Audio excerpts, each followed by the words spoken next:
Vse od začetka smo bili z ekipo dobro postavljeni, nadzirali celotno dirko. V Mirni, dolini Mirne smo se postavili vseh 6, so me prepeljali pod klanec na dobro pozicijo.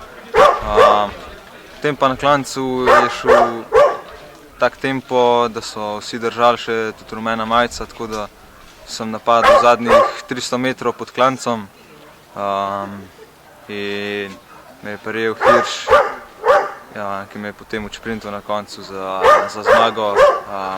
Bilo je tisto na trenutke, ko se moraš hitro odločiti, kaj bi, ko me je prijel po ovinku, ki je še zadnjih 500 metrov do cilja, 600, sem mu hotel, da mi zamenja, ampak je vedel, da je še kratko do cilja. Tako da, ko sem videl, da on kalkulira, sem si rekel, to moram pripeljati čim boljši čas, da naredim čim večjo razliko v majici, kar pa ni uspelo.